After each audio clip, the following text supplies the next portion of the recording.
चारण बहू। कमला एक बहुत स्वार्थी महिला है।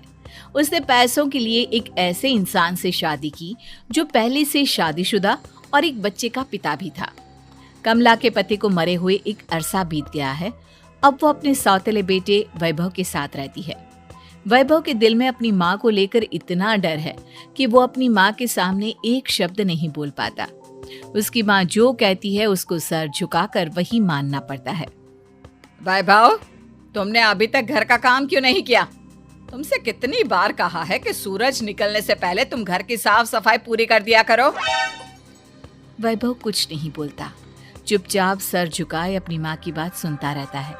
तभी पास में खड़ा नौकर सुखराम कहता है, मालकिन, वैभव बाबा को रात से तेज बुखार है, इसलिए वो सुबह जल्दी उठ नहीं पाए। उनके बदले मैं घर की साफ सफाई कर देता हूँ। इसे कोई बुखार नहीं है।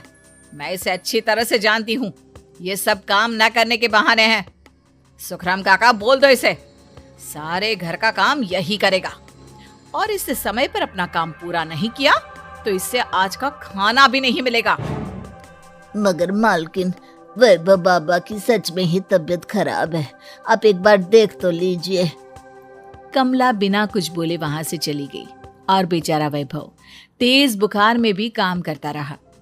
कमला वैभव की शादी एक ऐसी लड़की से कराना चाहती थी जो अनपढ़ हो और कमला से इसी तरह डरे जिस तरह वैभव डरता है, ताकि वैभव की सारी जायदाद और धन दौलत उसकी मुट्ठी में रहे।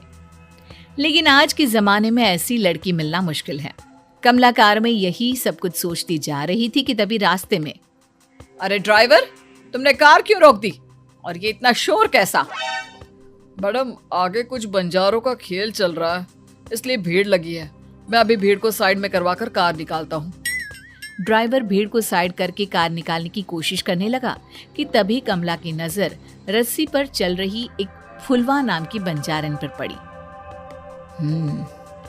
क्यों ना मैं इस बंजारन की शादी वैभव से करा दूं? ये तो अनपढ़ लग रही है, मेरे पैरों तले दबकर भी रहेगी।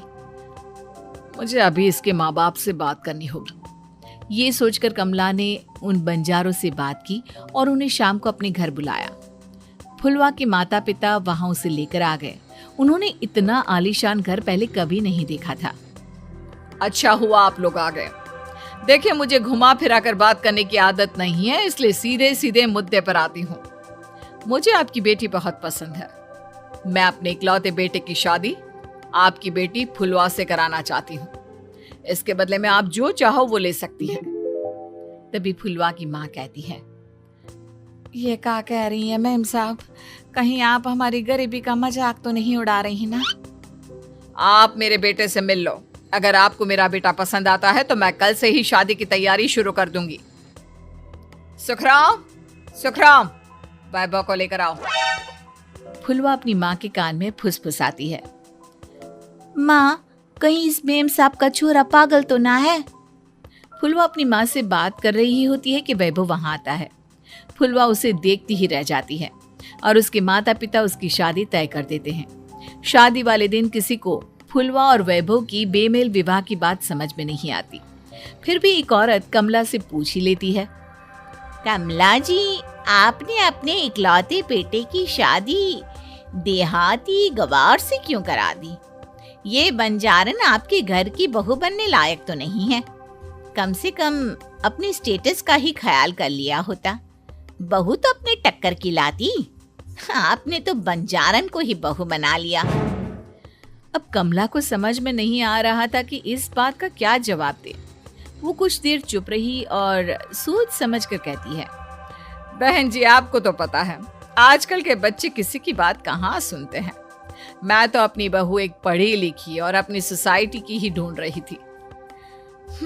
लेकिन मेरे बेटे ने मेरे सामने इस बंजारन को लाकर खड़ा कर दिया। बोला कि मैं शादी करूंगा तो इसी से।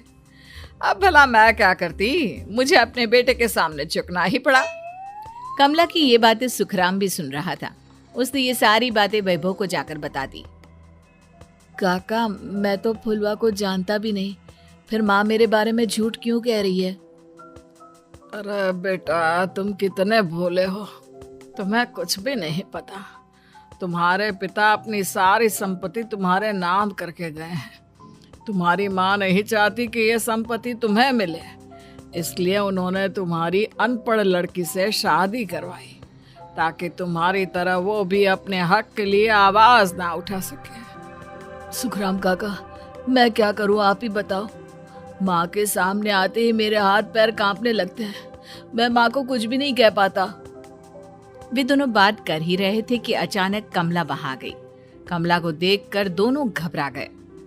तुम दोनों फिर कभी बातें कर लेना, अभी फेरों का समय हो गया है, चलो जल्दी आओ।